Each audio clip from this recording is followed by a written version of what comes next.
Bueno, si quieren podemos arrancar. Antes me voy a tomar el atrevimiento, de leerles una poesía cortita, muy cortita, que yo encontré hace un tiempo. Yo ya estaba acá en el grupo en Aulander, Argentina Gaps, y creo que lo había compartido a esta poesía. Y saben que, oh casualidad, lo que es como uno cuando tiene la mente en Outlander, todo se relaciona con Outlander. Esta autora es una autora inglesa, escribe libros para niños, se llama Julia Donaldson y bueno, y hizo esta poesía que para mí, a mí me conecta con los libros, y creo que ustedes también van a hacer van a concordar conmigo en esto. Así que les voy a leer este pequeño poemita y después ya arranco, ¿sí? Tengo como que se corta, de a ratitos me quedo así como frenada. Espero que no tenga inconvenientes. Bueno, les leo este poemita cortito y dice así. El título del poema es Abrir un libro y es de Julia Donaldson, esta escritora inglesa. Abrí un libro y de una zancada me metí en él. Ahora nadie puede encontrarme. Dejé mi silla, mi casa, mi calle, mi ciudad y mi mundo tras de mí. Llevo la capa, me he puesto el anillo, he tomado la poción mágica, he luchado con un dragón, cenado con un rey y nadado en un océano sin fondo. Abrí un libro e hice algunos amigos. Compartí sus lágrimas y su risa y seguí sus caminos con sus baches y curvas hasta que vivieron felices para siempre. Terminé el libro y salí de él. La capa ya no puede esconderme. Mi silla y mi casa son exactamente las mismas, pero yo tengo un libro dentro de mí. Bueno, me parece tan maravilloso y yo cada vez que he leído estos libros me llevan a ese lugar, a abrir un libro y empezar a imaginar y a transportarme y a meterme en ese mundo. En este caso, hace unos cuantos años que vengo con Outlander y que no puedo leer otro libro, pero así nos pasa cuando leemos. Bueno, me alegro que les haya gustado, a mí me encanta también, es hermosa. Y bueno, y leyendo hoy, adivinen que tiene un hijo, que ¿saben cómo se llama? Esta escritora, Hamish. No, es increíble. Bueno, empiezo a leer. Son las 7:10 casi. Bueno. Voy a leer el capítulo 2 y capítulo 3. De Ecos del Pasado. Increíble que estemos ya en el libro número 7. No, es emocionante esto. Bueno, capítulo 2 y otras no. Después se los paso si quieren, ¿sí? Sí, se los paso al poema. Lallybroch, Inverness-shire, Escocia, septiembre de 1980. Estamos vivos, repetía Brianna Mackenzie con voz trémula. Miró a Roger, oprimiendo el papel contra su pecho con ambas manos. Las lágrimas se deslizaban por su rostro, pero una luz maravillosa brillaba en sus ojos azules.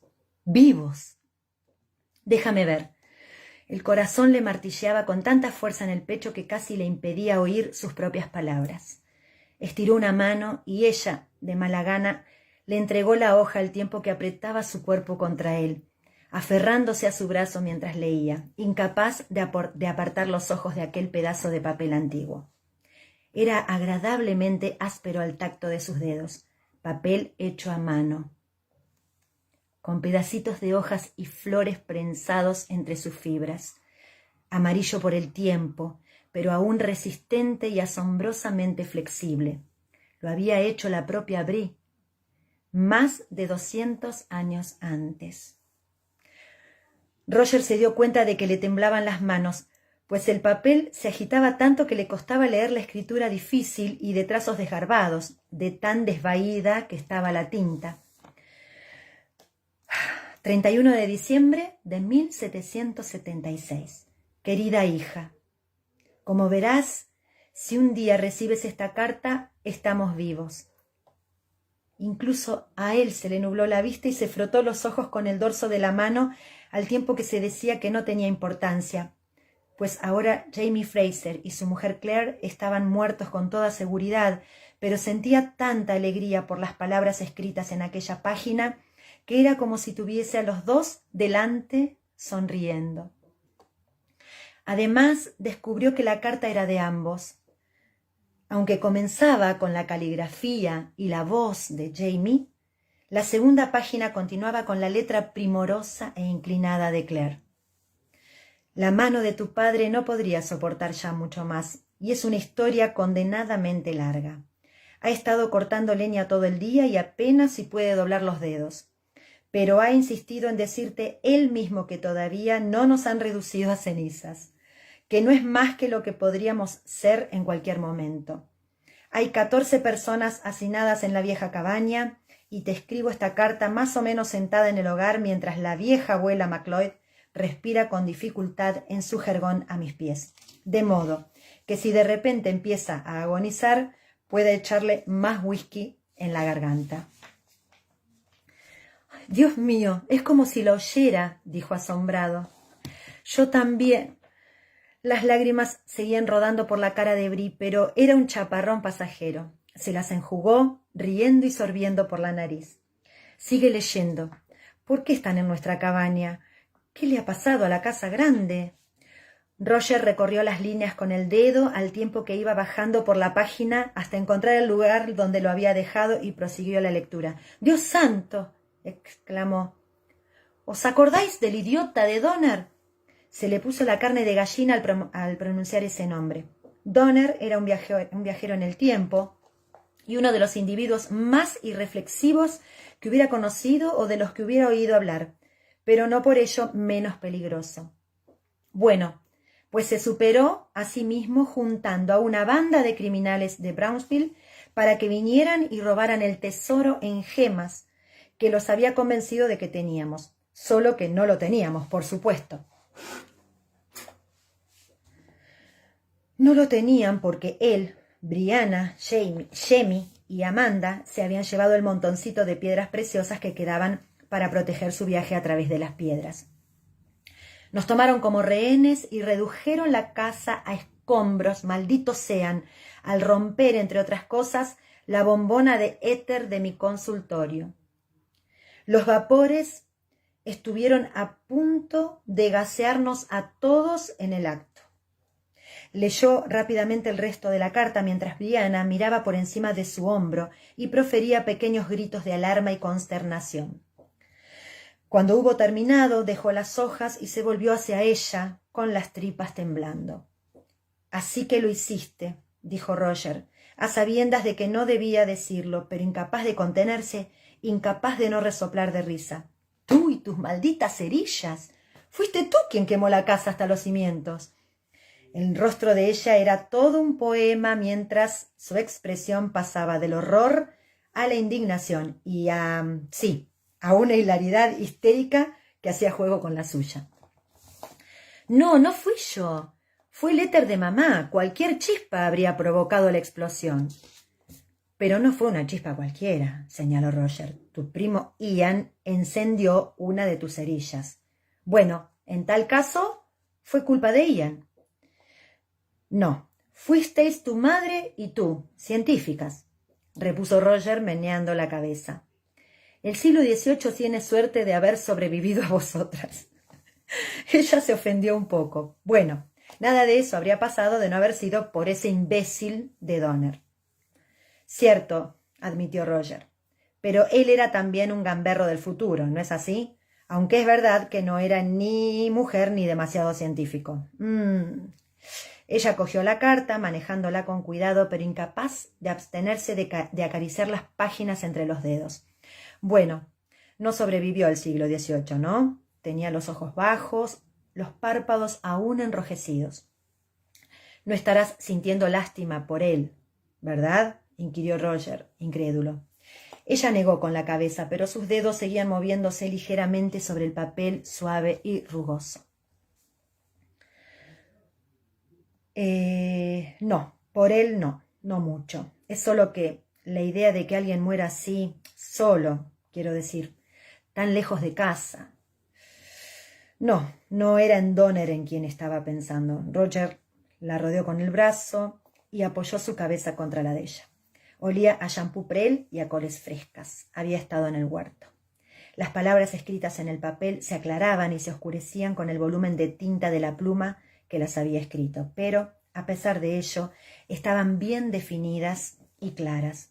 Era la caligrafía de un médico. «No estás sola», susurró, y estirando un dedo, resiguió la postdata, escrita de nuevo con la letra de Jamie. «Ninguno de ellos lo está. Y tengan o no un techo sobre la cabeza, ambos están en casa». Dejé la carta. Pensé que habría tiempo suficiente para terminarla más tarde. Durante los últimos días había estado centrada en ella siempre que el tiempo me lo permitía. Al fin y al cabo, no es que hubiera ninguna prisa para que saliera en el siguiente correo. Esbocé una pequeña sonrisa al pensarlo, doblé cuidadosamente las hojas y las metí por seguridad en mi nueva bolsa de labor. Sequé la pluma y la guardé, y luego me froté los doloridos dedos, paladeando un poco la más dulce sensación de estar en contacto que la escritura me proporcionaba. Yo podía escribir con mucha facilidad, con mayor facilidad que Jamie, pero la carne y la sangre tenían sus límites y había sido un día muy largo. Miré hacia el jergón situado al otro lado del fuego, como había estado haciéndolo cada pocos minutos, pero seguía tranquila. Oía su respiración, un resuello sibilante que sonaba a intervalos tan largos que entre uno y otro habría jurado que había muerto. No era así, sin embargo, y estimaba que viviría aún algún tiempo. Esperaba que muriera antes de que mis limitadas existencias de láudano se acabaran. No sabía su edad, parecía tener unos 100 años, pero quizás fuera más joven que yo. Sus 2 nietos, unos muchachos adolescentes, la habían traído a mi consulta hacía 2 días. Habían viajado desde las montañas con la idea de dejar a su abuela con unos parientes en Cross Creek, antes de dirigirse a Wilmington, para unirse allí a la milicia, pero la abuela se había puesto mala, como dijeron ellos, y alguien les había dicho que había una curandera cerca, en el cerro. Así que me la habían traído. La abuelita MacLeod no tenía otro nombre para ella.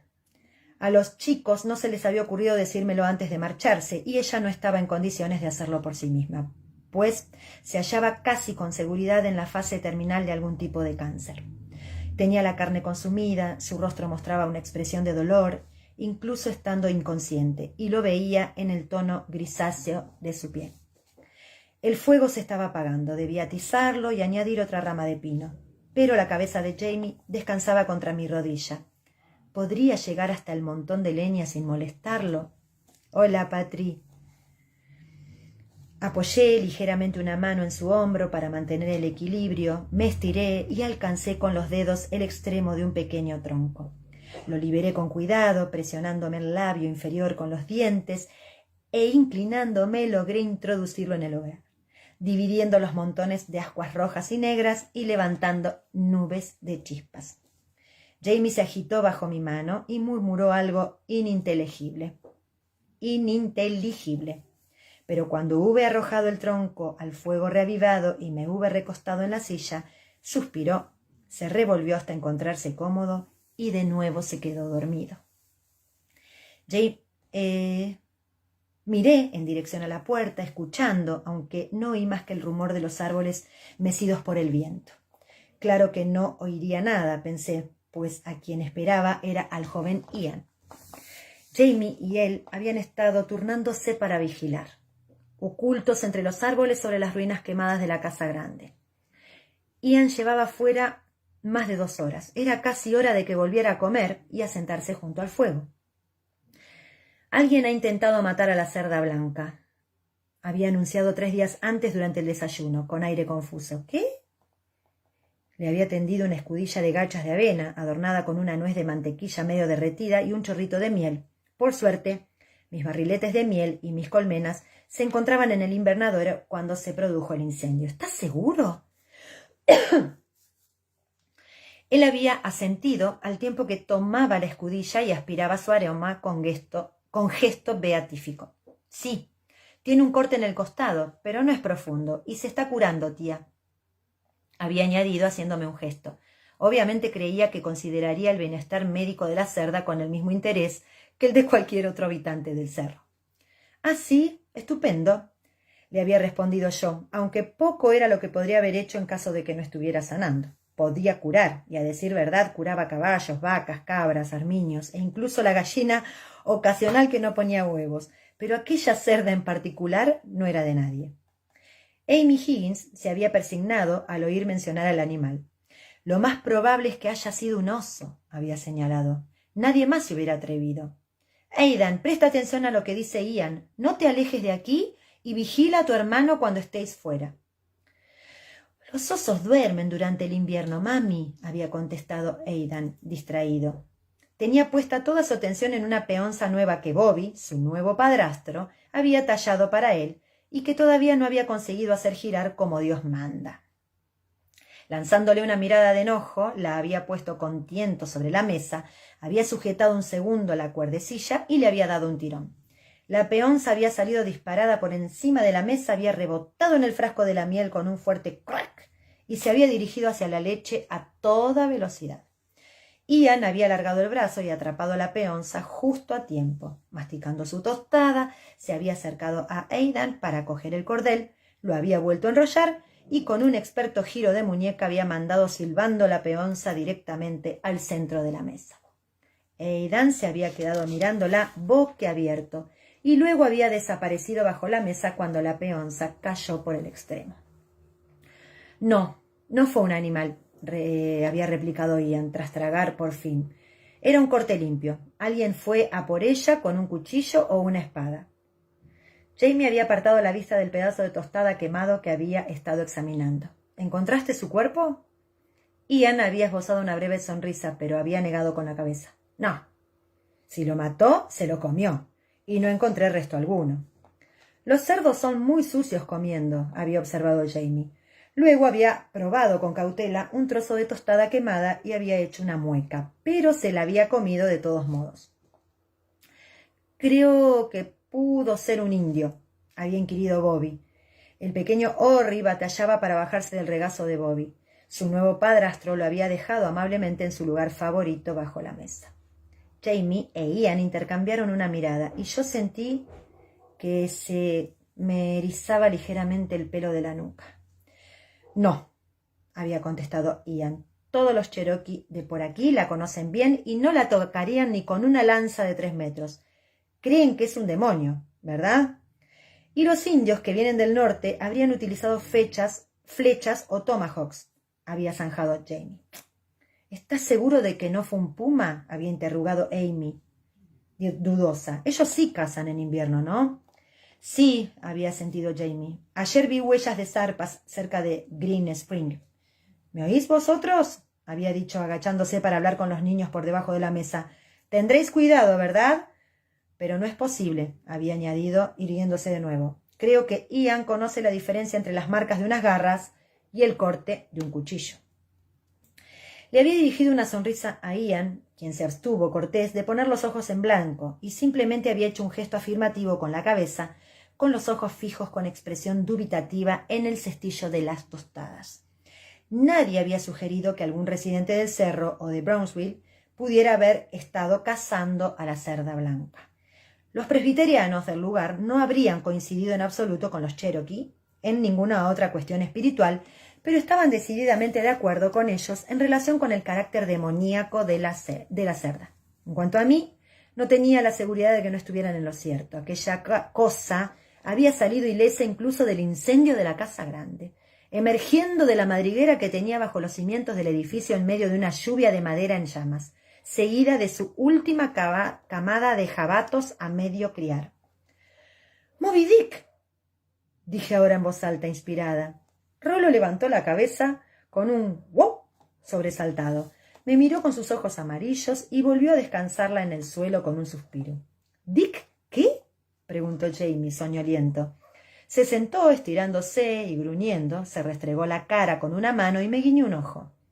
Simplemente estaba pensando en qué me recordaba la cerda, expliqué. Es una larga historia sobre una ballena. Te la contaré mañana. Si es que vivo hasta entonces, repuso con un bostezo, que casi bostezo. Le diló con la mandíbula. ¿Dónde está el whisky? ¿O lo necesitas para esa pobre vieja tuya? Jamie señaló con un gesto la forma envuelta en una manta de la abuela McLeod. Todavía no, toma. Me agaché, rebusqué en el cesto que había bajo mi silla y saqué una botella con tapón de corcho. Le quitó el tapón y bebió al tiempo que el color volvía gradualmente a su rostro. Entre que se pasaba los días cazando o cortando leña y la mitad de las noches al acecho en un bosque helado, incluso la gran vitalidad de Jamie estaba dando muestras de flaqueza. ¿Hasta cuándo seguirás haciendo esto? Le pregunté bajando la voz para no despertar a los Higgins, Bobby, Amy, los dos chiquillos y las cuñadas de Amy de su primer matrimonio, que habían venido para asistir a la boda unos días antes, acompañadas de un total de 5 niños menores de 10 años que dormían todos en el dormitorio pequeño. La partida de los muchachos McLeod había aligerado levemente la congestión en la cabaña, pero con Jamie, Ian, el perro de Ian, Rollo y la anciana, que dormía en el suelo de la habitación principal, yo y las posesiones que logramos salvar del fuego amontonadas contra las paredes, a veces sentía una clara oleada de claustrofobia. No era de extrañar que Jamie e Ian se dedicaran a patrullar los bosques, tanto para tomar una bocanada de aire como porque estaban convencidos de que había algo allí afuera. No mucho tiempo más, me aseguró, estremeciéndose ligeramente al tragar un gran sorbo de whisky. Si no vemos nada esta noche... Se interrumpió mientras volvía de golpe la cabeza hacia la puerta. Yo no había oído nada, pero vi moverse el picaporte y un segundo después una ráfaga helada de aire irrumpió en la habitación, introduciendo sus fríos dedos bajo mis faldas y levantando una lluvia de chispas del fuego. Agarré una alfombra y la apagué antes de que pudieran prender el cabello o el jergón de la abuela McLeod.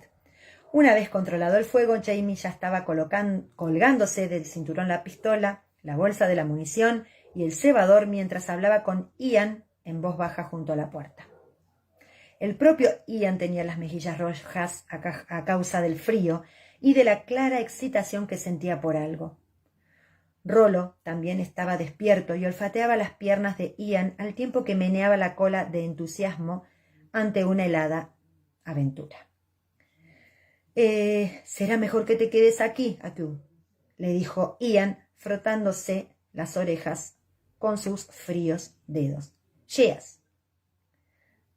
Rollo emitió un gruñido malhumorado e intentó evitar a Ian de un empujón, pero una pierna le bloqueó hábilmente el paso. Jamie se volvió conforme se ponía encima el abrigo, se inclinó y me besó a toda prisa. «Hola, Alicia. Hola, Romina. Hola, Claudia». «Echa el cerrojo a la puerta, Anigen», susurró. «No abras a nadie salvo a Ian o a mí». «¿Qué?», comencé a decir, pero bueno, ya se habían ido. La noche era fría y limpia. Jamie respiraba hondo y se estremecía, dejando que el frío lo penetrara, le arrancara la calidez de su esposa, el humo y el olor de su hogar. Cristales de hielo relucían en sus pulmones, escarchándole la sangre.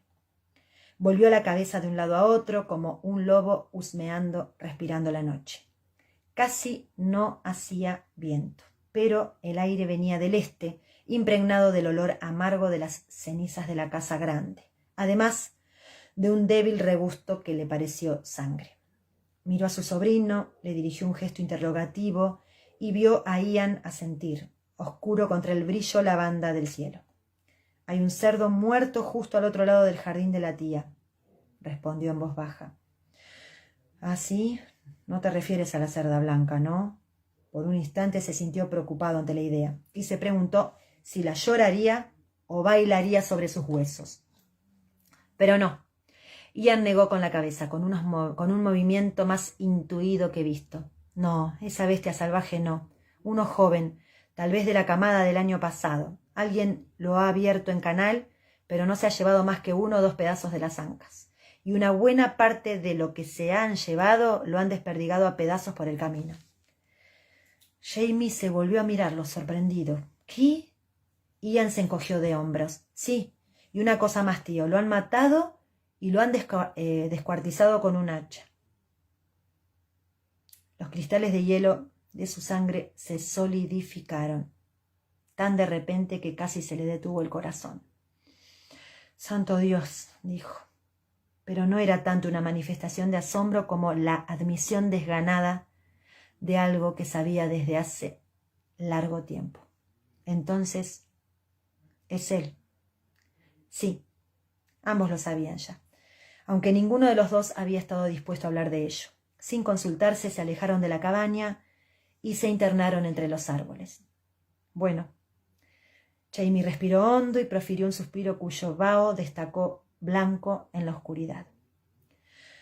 Había albergado la esperanza de que aquel hombre hubiera agarrado su oro y a su mujer y se hubiera ido del cerro. Pero nunca había sido más que una esperanza. Archibald llevaba la sangre de los Grant, y el clan Grant era muy vengativo.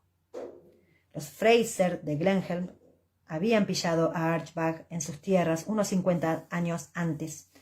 Le habían dado a elegir entre perder un ojo o los 2 primeros dedos de la mano derecha. El hombre había aceptado la idea de tener una mano lisiada y había cambiado ese arco que ya no podría volver a tensar por un hacha, que blandía y lanzaba con la habilidad propia de un Mohawk, a pesar de su edad.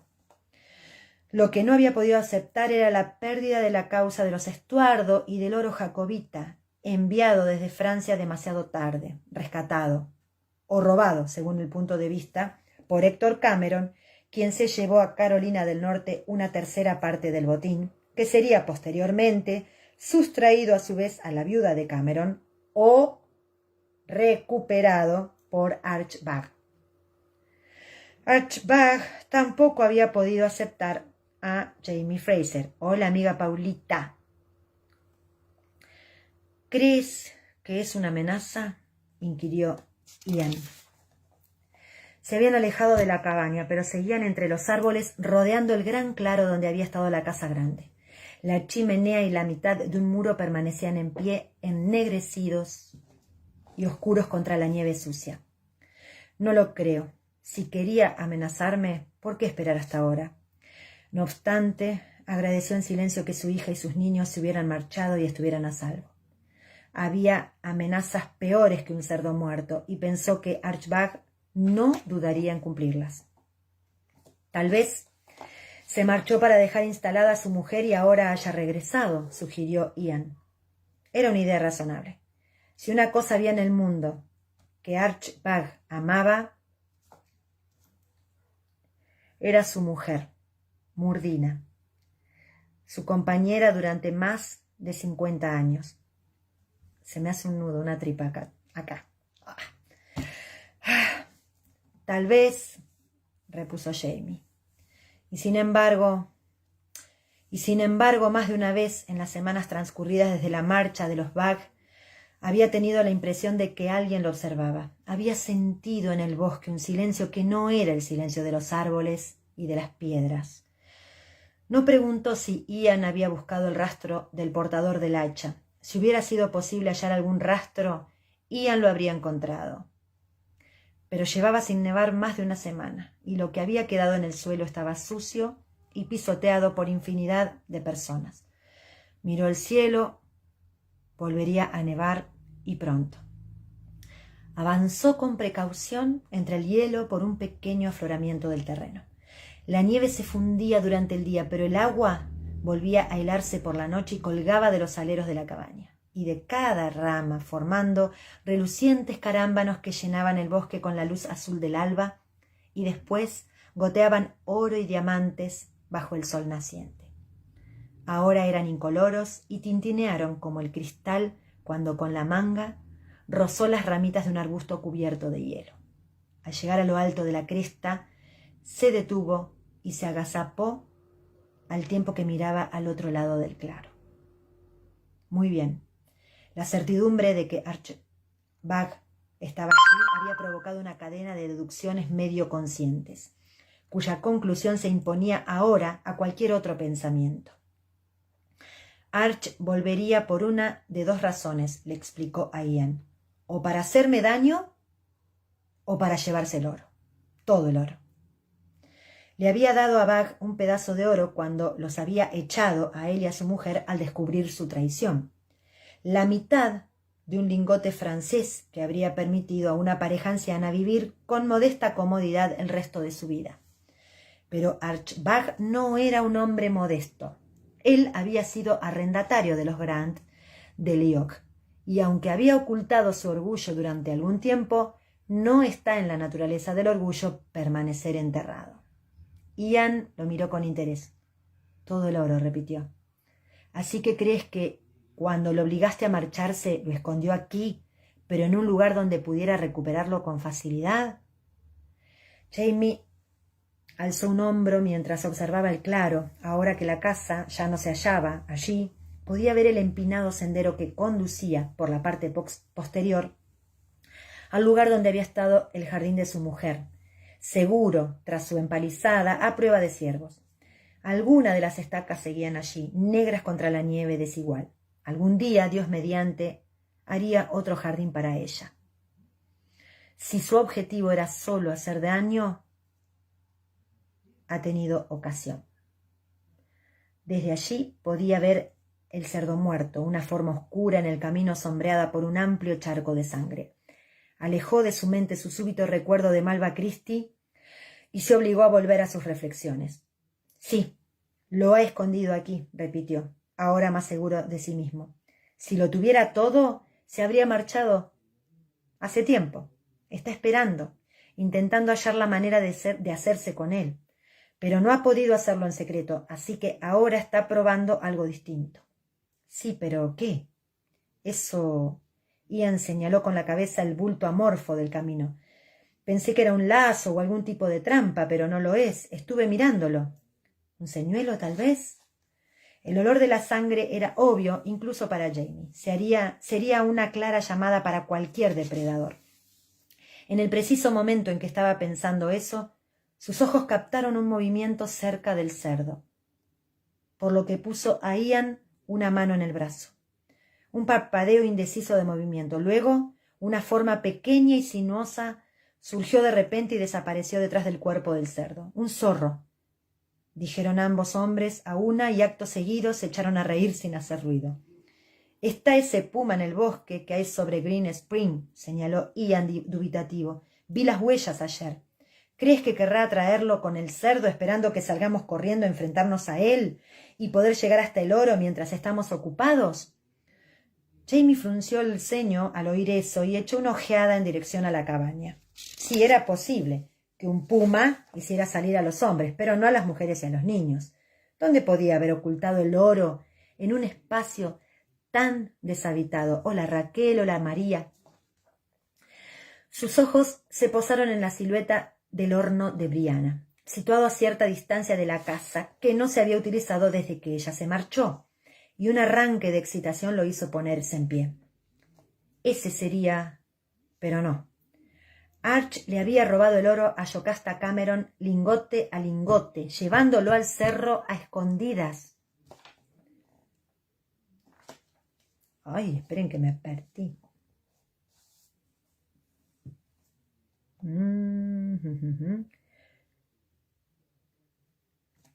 Y había comenzado a robarlo mucho antes de que Brianna se marchara, pero tal vez...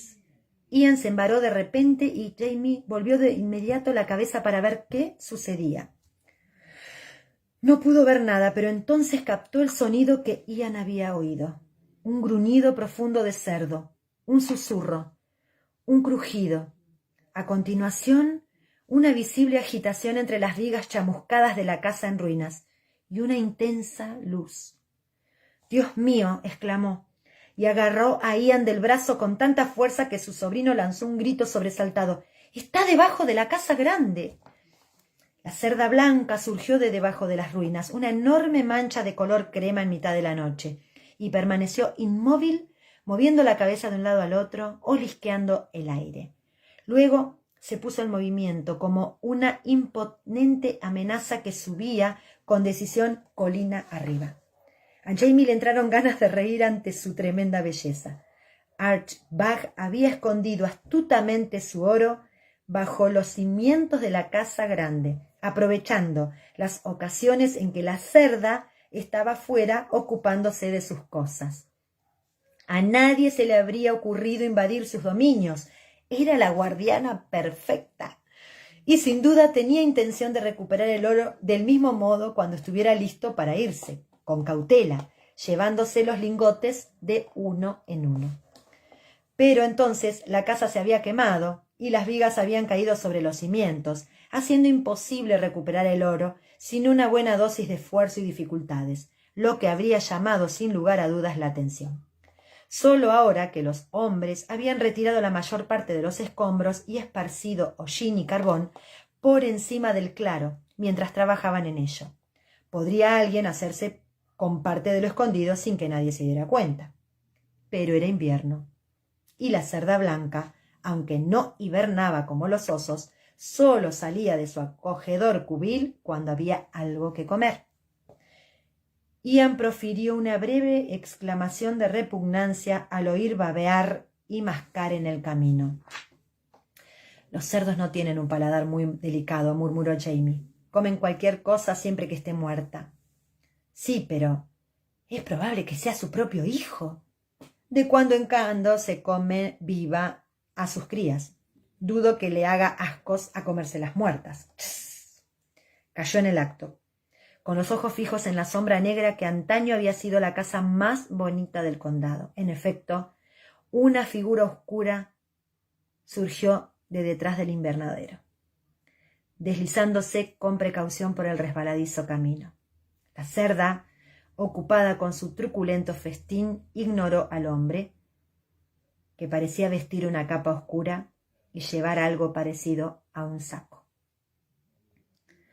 No corrí el cerrojo enseguida, sino que salí unos instantes al exterior para respirar aire fresco, tras encerrar a Rollo detrás de mí. En cuestión de segundos, Jamie e Ian desaparecieron entre los árboles. Observé el claro, intranquila. Miré en dirección a la más oscura del bosque, pero no vi nada extraño. Nadie se movía y en la noche reinaba el silencio. Me pregunté qué podría haber encontrado Ian. Huellas desconocidas, tal vez. Eso explicaría sus prisas. Era obvio que estaba a punto de nevar. La luna no se veía, pero el cielo presentaba un profundo color gris rosado, y el suelo, aunque pisoteado e irregular, seguía cubierto de nieve vieja. El resultado era un extraño brillo lechoso en el que los objetos parecían flotar como pintados sobre el cristal, adimensionales y confusos. Los restos quemados de la casa grande se encontraban al otro lado del claro, y a esa distancia no parecían más que una mancha, como si un pulgar gigante y cubierto de hollín hubiera hecho presión allí.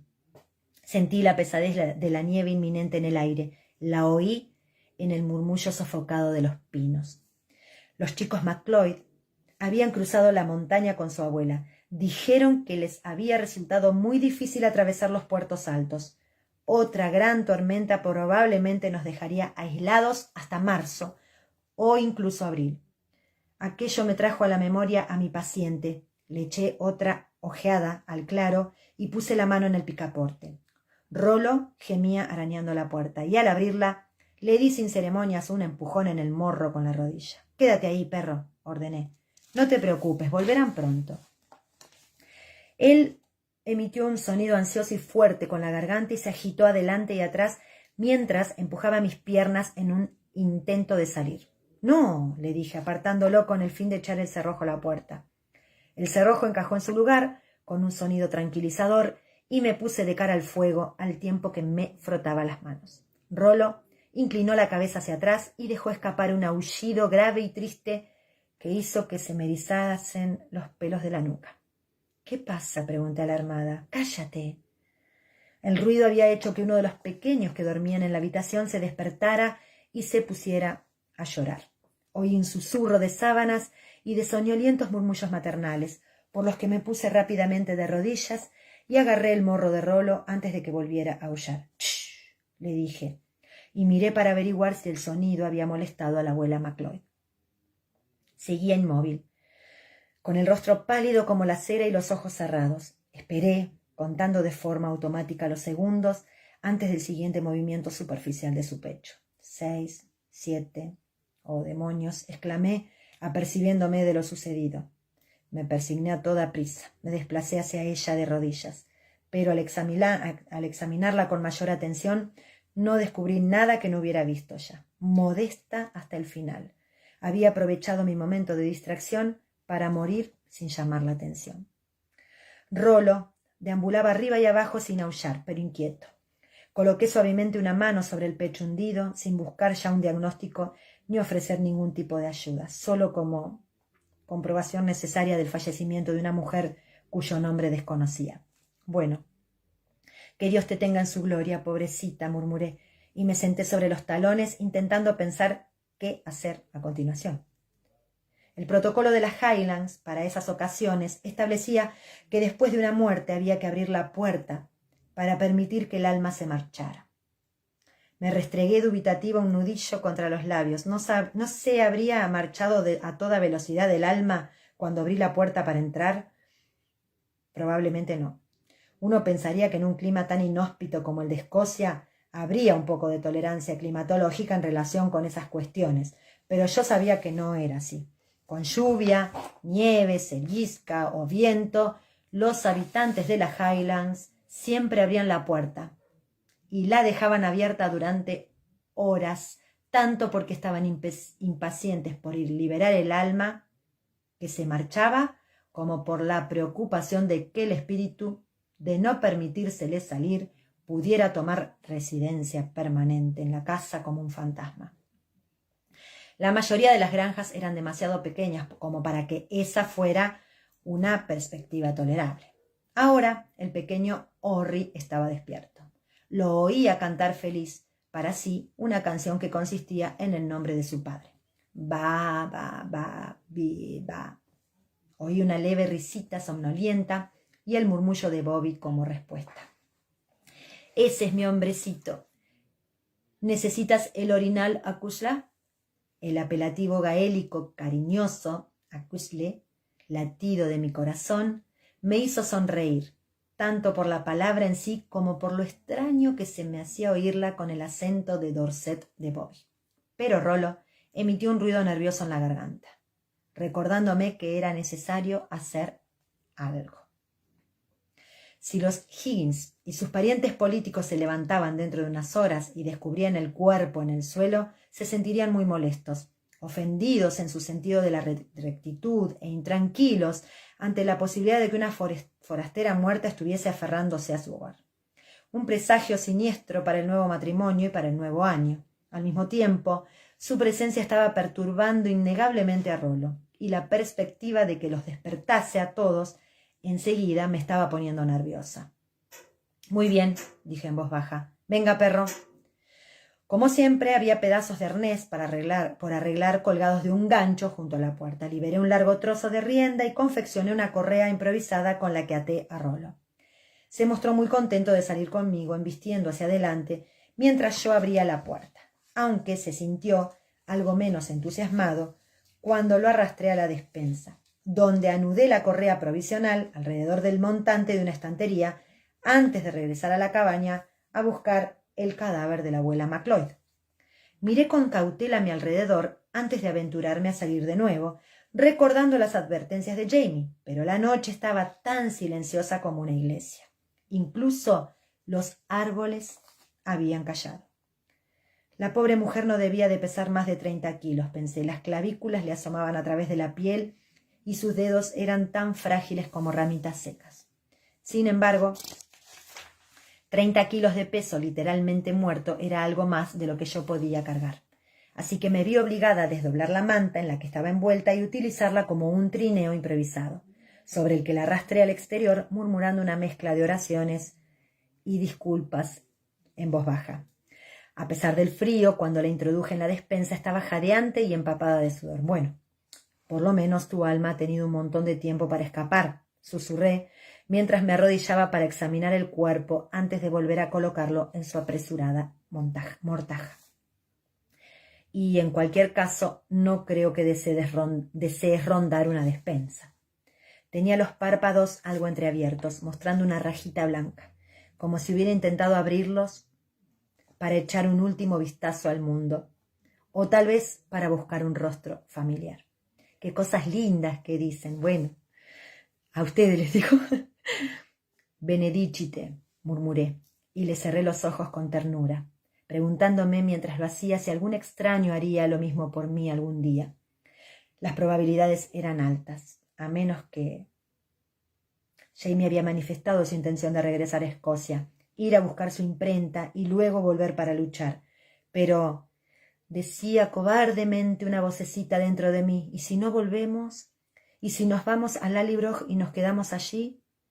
Incluso cuando pensaba en esa perspectiva con sus implicaciones color de rosa, acerca de estar rodeados de familia, de poder vivir en paz, de envejecer despacio sin el miedo constante a que la vida se viera trastornada, a morir de hambre y a la violencia, sabía que no funcionaría. No sabía si Thomas Wolfe estaba en lo cierto acerca de no poder volver a casa. Bueno, eso yo no lo sabía, pensé con cierta amargura. No había tenido una casa a la que volver, pero conocía bien a Jamie. Idealismos aparte, y Jamie era bastante idealista, aunque muy pragmático. Lo cierto es que era un hombre como es debido, y por consiguiente debía tener un trabajo como es debido. No solo trabajar en el campo, no solo una ocupación para ganarse la vida, un trabajo. Yo comprendía la diferencia entre una cosa y otra. Voy a tomar un poquito de agua porque estoy a la garganta seca.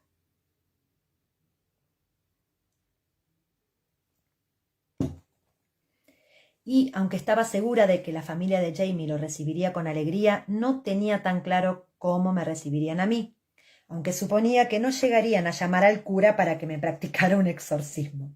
De hecho, Jamie no era ya un hacendado de Lallybroch y nunca lo sería. Y allí nadie lo conocerá ya, murmuré mientras, con un trapo húmedo, lavaba las partes íntimas de la anciana, cubiertas de un vello sorprendentemente oscuro. Quizá fuera más joven de lo que yo había pensado. La mujer no había comido nada durante días, ni siquiera la relajación de la muerte había surtido mucho efecto. Pero todo el mundo merece irse limpio a la tumba. Me detuve. Esa era una consideración. ¿Podríamos enterrarla?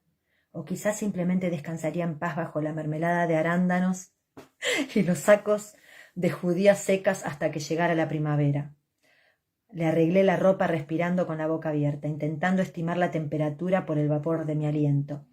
Esa sería tan solo la segunda gran nevada del invierno y aún no habíamos tenido una helada realmente intensa.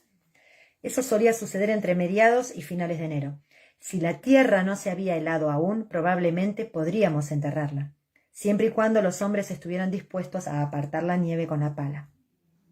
Rollo se había tumbado, resignado, mientras yo me ocupaba de mis cosas, pero en ese preciso momento irguió de golpe la cabeza con las orejas enhiestas. —¿Qué? —pregunté sobresaltada, y me volví sobre las rodillas para mirar hacia la puerta de la despensa. —¿Qué pasa? —¿Vamos a por él ahora? —murmuró Ian. Llevaba el arco sobre un hombro. Dejó caer el brazo y el arco se deslizó en silencio hasta su mano, listo para utilizarlo. —No, deja que primero lo encuentre —respondió Jamie despacio, intentando decidir qué debía hacer con aquel hombre que había reaparecido de forma tan inesperada en su vida. Matarlo, no. Él y su mujer les habían causado considerables problemas con su traición, cierto, pero no tenían intención de hacer daño a su familia, al menos no al principio. ¿Era Archibald siquiera realmente un ladrón, a su entender? Estaba claro que la tía de Jamie, Yocasta, no tenía más derecho al oro que él, si es que no tenía menos. Suspiró y se llevó una mano al cinto del que colgaban su puñal y su pistola. Con todo, no podía permitir que Bag se largara con el oro. No podía limitarse a llevarlo lejos de allí y dejarlo en libertad para que les amargara más la vida. En cuanto a qué diablos hacer con él, una vez preso, sería como tener una serpiente en un saco. Pero ahora solo podía asegurarse de atraparlo y después ya se preocuparía de qué hacer con el saco. Tal vez pudieran llegar a un acuerdo. La figura había alcanzado la mancha negra de los cimientos y trepaba con dificultad entre las piedras y las vigas carbonizadas que quedaban, mientras la capa oscura que llevaba se hinchaba y ondulaba con las ráfagas de aire. Comenzó a nevar, de repente y en silencio, con copos grandes y perezosos que no parecían tanto caer del cielo como sencillamente brotar del aire, arremolinándose. Le rozaban la cara y formaban una gruesa capa sobre sus pestañas. Se los limpió y le hizo una seña a Ian. «Ve tras él», susurró. «Si echa a correr, lanza una flecha por delante de su nariz para detenerlo. No te acerques mucho, ¿de acuerdo?» «No te acerques tú, tío», le respondió Ian en un susurro. «Si estás a tiro decente de pistola de él, puede romperte la crisma con su hacha. Y no estoy dispuesto a contarle eso a la tía Claire». Jamie dejó escapar un breve bufido y despidió a Ian con un gesto. Cargó y cebó su pistola y avanzó con decisión en medio de la tormenta de nieve rumbo a las ruinas de su casa. Lo había visto abatir un pavo con su hacha a 6 metros, y era cierto que la mayoría de las pistolas no eran precisas a una distancia mucho mayor que esa. Pero, al fin y al cabo, él no quería matarlo. Sacó la pistola y la sostuvo en la mano, lista para disparar. «¡Arch!», llamó. La figura le daba la espalda, encorvada mientras rebuscaba entre las cenizas. Al oír el grito, dio la impresión de ponerse tensa, pese a seguir agachada. «¡Archibald!», gritó. «¡Sal de ahí! ¡Quiero hablar contigo!». Como respuesta, la figura se incorporó de golpe, se volvió y una llamarada iluminó la nieve que caía. En ese preciso instante la llama le alcanzó el muslo y Jamie se tambaleó. Estaba sobre todo sorprendido. No sabía que Archibald usara pistola y estaba impresionado de que tuviera tan buena puntería con la mano izquierda. Había caído en la nieve sobre una de sus rodillas, pero mientras levantaba su propia arma para disparar, se dio cuenta de dos cosas. La figura negra le estaba apuntando con una segunda pistola, pero no con la mano izquierda. Lo que quería decir... «¡Dios mío, Ian!». Pero Ian había visto caer y también había visto la segunda pistola. Jamie no oyó volar la flecha por encima del rumor del viento y de la nieve. Apareció como por arte de magia clavada en la espalda de la sombra. La silueta se puso tiesa y rígida y, acto seguido, cayó dando un respingo. Casi antes de que diera en tierra, Jamie echó a correr, cojeando mientras la pierna derecha se le torcía bajo el peso de su cuerpo a cada paso. «¡Dios mío, no! ¡Dios mío, no!», decía, y su voz no parecía la suya. Un grito surcó la nieve y la noche, impregnado de desesperación. Entonces Rollo pasó corriendo junto a él como una mancha. ¿Quién lo había dejado salir? Y desde los árboles sonó el disparo de un rifle. Cerca de él, Ian rugió llamando al perro, pero Jamie no tenía tiempo de mirar mientras avanzaba con dificultad, sin pensar, sobre las piedras quemadas, resbalando sobre la fina capa de nieve recién caída, dando traspiés, con la pierna fría y caliente al mismo tiempo. Pero eso no tenía importancia. ¡Ay, Dios mío! No, por favor, no. Llegó hasta la figura negra y se arrojó de rodillas junto a ella con esfuerzo. Lo supo de inmediato. Lo había sabido en el preciso instante en que la vio sujetar la pistola con la mano derecha. Al faltarle varios dedos, Arch no podía disparar con la derecha. Pero Dios mío, no. Se la echó sobre los hombros sintiendo el pequeño cuerpo, pesado, flojo y difícil de manejar como un ciervo recién muerto. Le deslizó hacia atrás la capucha de la capa y pasó la mano, tierna, impotente, por la cara suave y redonda de Murdina Bagh. Sintió su aliento en la mano, tal vez, pero también sintió contra su palma el astil de la flecha. Le había atravesado la garganta y su aliento húmedo burbujeaba. También la mano de Jamie estaba húmeda y caliente. «Arch», llamó ella con voz ronca. «Quiero a Arch». Y expiró.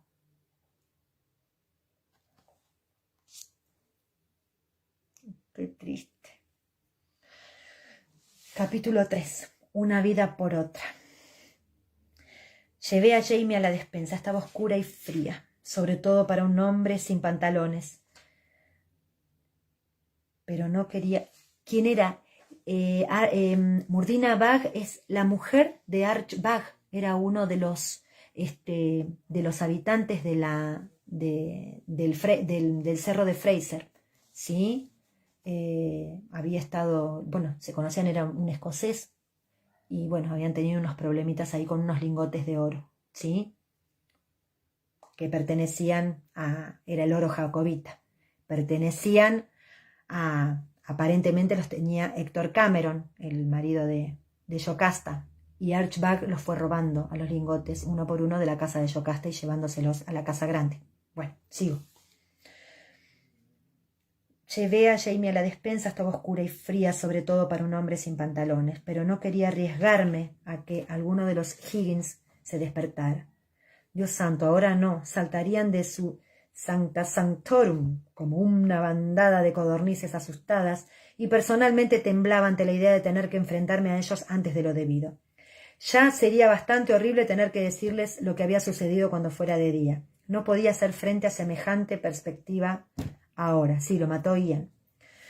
A falta de una alternativa mejor, Jamie e Ian habían dejado a la señora Bagg en la despensa junto a la abuela Macleod, oculta bajo la estantería más baja, con la capa cubriéndole el rostro.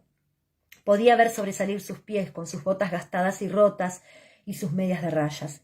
Imaginé de repente a la bruja mala del oeste y me tapé la boca con la mano antes de que ningún comentario histérico pudiera escapar de ella.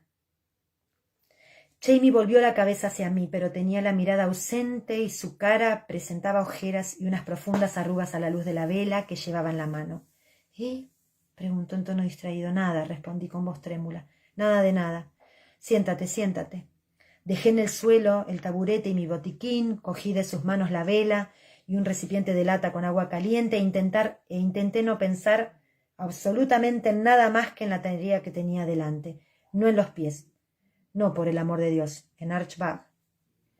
Jamie llevaba una manta alrededor de los hombros, pero sus piernas estaban necesariamente desnudas, y sentí que tenía los pelos erizados y la carne de gallina al rozárselos con la mano.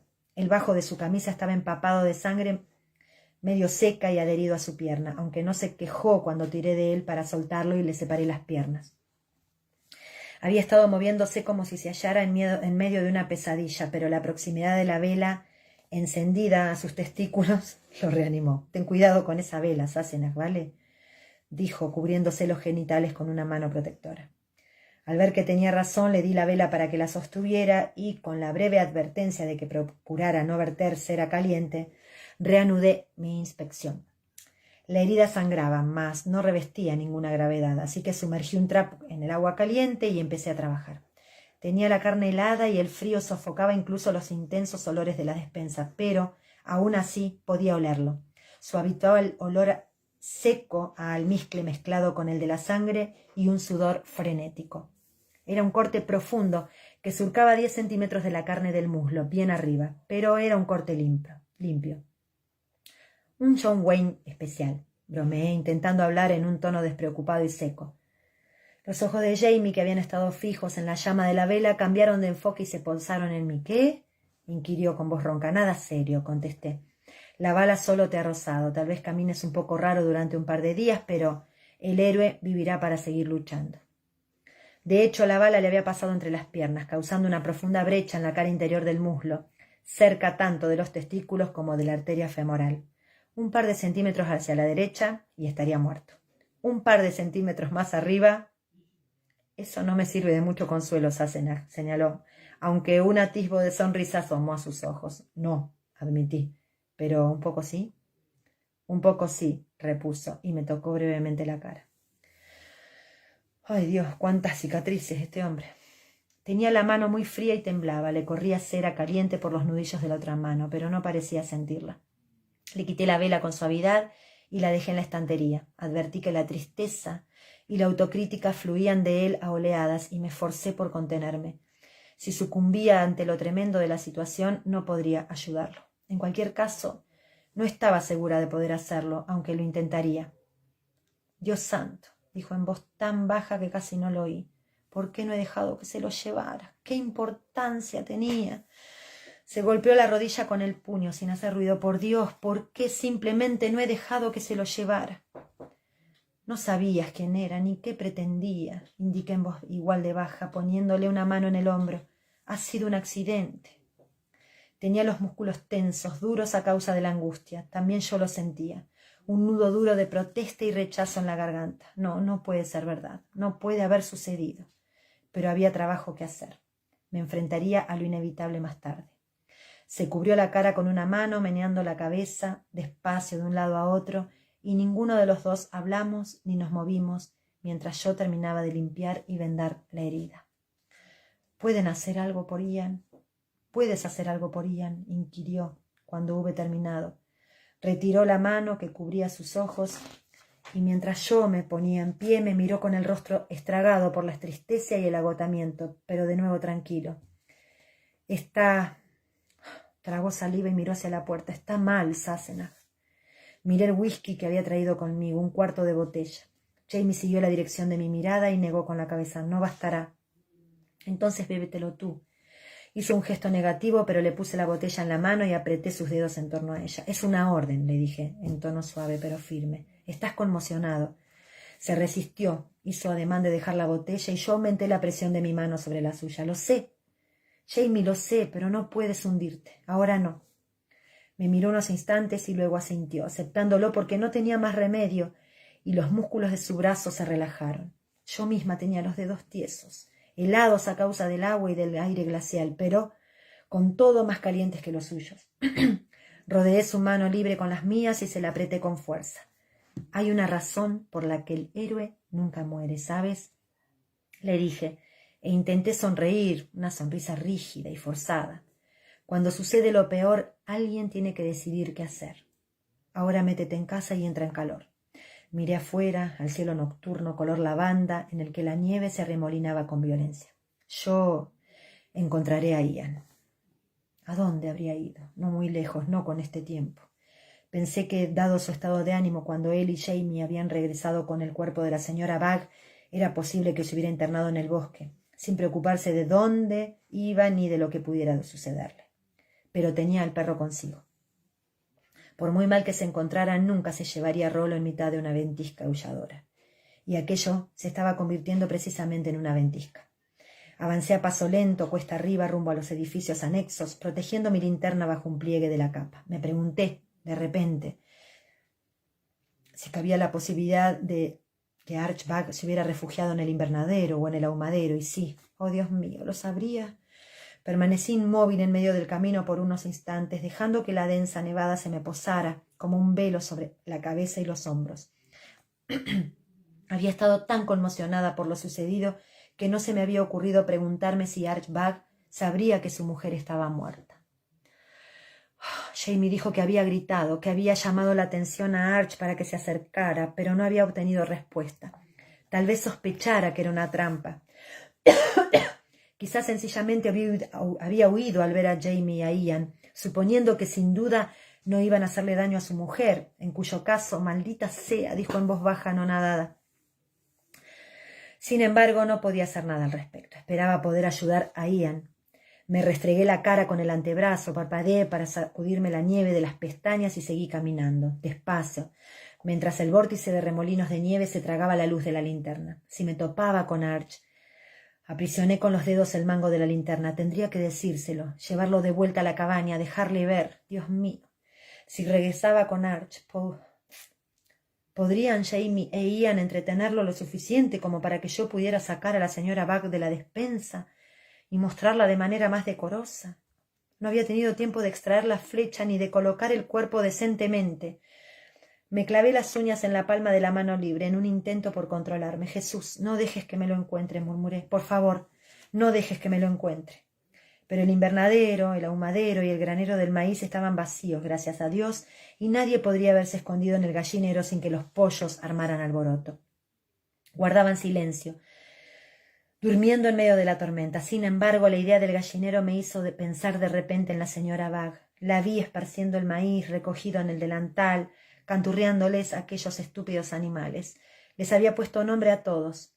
A mí me importaba un comino si nos estábamos comiendo a Isobel o a Alasdair para cenar, pero en ese preciso momento el hecho de que ya nadie sería capaz de distinguirlos a unos de otros o de alegrarse de que Elspeth hubiera tenido 10 pollitos me parecía terriblemente desgarrador. Encontré por fin a Ian en el granero, una forma oscura acurrucada en la paja a los pies de la mula Clarence, cuyas orejas se irguieron cuando me vio aparecer.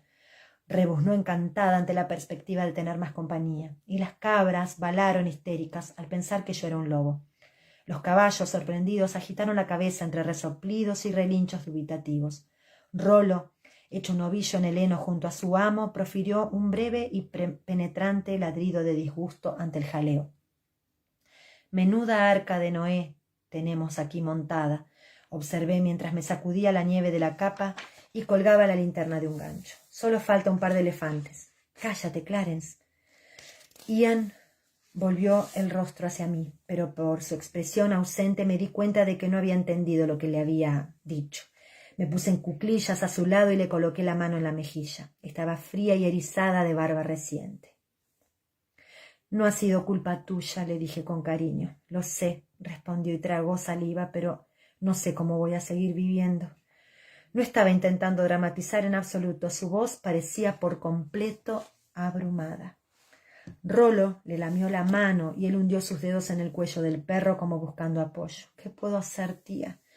Me miro impotente. «No puedo hacer nada, ¿verdad? No puedo volver atrás ni deshacerlo. Y sin embargo no hago sino buscar la manera de lograrlo, algo que pueda hacer enderezar las cosas, pero no hay nada». Me senté en la paja junto a él y le rodeé los hombros con el brazo, atrayendo su cabeza contra mí. Se acercó, de mala gana, aunque yo sentía leves estremecimientos de cansancio y sufrimiento que recorrían su cuerpo sin cesar como un escalofrío. «Yo la quería», dijo en voz tan baja que apenas lo oí. «Era como mi abuela y ella te quería a ti», susurré. «No te culparía». Había estado reprimiendo mis propias emociones como si me fuera la vida en ello, pero ahora Ian tenía razón, no había nada que hacer, y las lágrimas empezaron a deslizarse por mi rostro de pura impotencia. No es que estuviera llorando, era que la pena y la consternación sencillamente me habían desbordado. No podía contenerlas. No sé si Ian sintió mis lágrimas en su piel o solo las vibraciones de mi dolor, pero de repente se desmoronó a su vez y se echó a llorar en mis brazos temblando. Deseé con todas mis fuerzas que fuera un niño pequeño y que la tormenta del dolor pudiera arrastrar su culpa y dejarlo limpio y en paz. Pero Ian estaba mucho más allá de esas cosas tan simples. Cuanto yo podía hacer era abrazarlo y darle palmaditas en la espalda, emitiendo a mi vez ruiditos impotentes. Entonces Clarence nos ofreció su propio apoyo, respirando con fuerza sobre la cabeza de Ian y mordisqueando, pensativo, un mechón de su cabello. Ian soltó un grito y le propinó a la mula un manotazo en el morro. «¡Ay, déjame!».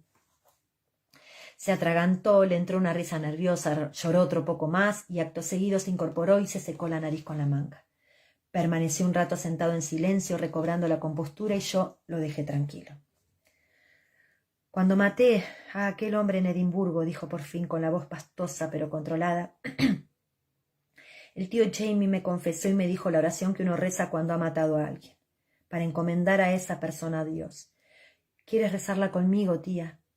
No había pensado, y mucho menos rezado, la bendición de la muerte en mucho tiempo, así que la dije tropezando con las palabras. Ian, en cambio, la rezó sin titubear, y me pregunté cuán a menudo la habría rezado a lo largo de esos años. Las palabras parecían insignificantes e ineficaces, sofocadas entre los sonidos de la paja removida y del rumiar de las bestias, pero sentí un poco de consuelo por haberlas pronunciado. Tal vez sea solo que la sensación de agarrarse a algo más grande que uno mismo te produce la impresión de que en efecto hay algo más grande, y en verdad tiene que haberlo, porque es obvio que uno no está a la altura de la situación. Yo ciertamente no lo estaba. Ian se quedó un tiempo sentado con los párpados cerrados.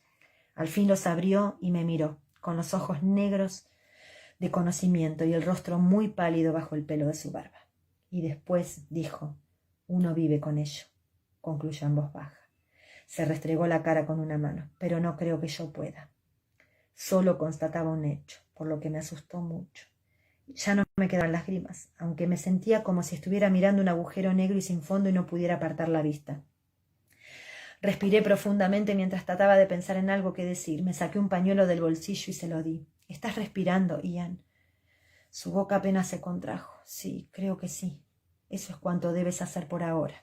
Me levanté, me sacudí la paja de la falda y le tendí una mano. Ven, tenemos que regresar a la cabaña antes de que nos quedemos aquí, bloqueados por la nieve. Ahora nevaba con mayor intensidad y una ráfaga de viento apagó la vela de mi linterna. No importaba, habría encontrado la cabaña con los ojos vendados. Ian se me adelantó sin decir nada, abriendo un camino en la nieve recién caída. Llevaba la cabeza baja para hacer frente a la tormenta, los estrechos hombros encorvados. Esperaba que la oración le hubiera sido de ayuda, al menos un poco, y me pregunté si los Mohawk tendrían una manera de enfrentarse a una muerte injusta mejor que la de la Iglesia Católica. Entonces me di cuenta de que sabía exactamente lo que harían los Mohawk en semejante situación. También Ian lo sabía. Lo había hecho. Me envolví mejor en la capa, con la sensación de que me había tragado una gran bola de hielo. Qué triste, chicas. Pobre Ian. Qué desafortunado. Ay, bueno, concluyó capítulo 4. Hermosa lectura que me tocó. Bueno, espero que les haya gustado. Y bueno, y Ecos del Pasado es apasionante, es hermoso. Muchísimas gracias. Muchas gracias por escucharme y por aguantar hasta el final, porque eran 2 capítulos bastante largos. Bueno, cariños para todas y después si quieren les comparto la poesía de Julia Donaldson. ¿Sí? Muchas gracias a todas, chicas. Un abrazo enorme y cuídense mucho. A seguir adelante. ¡Mua! Besito para todas.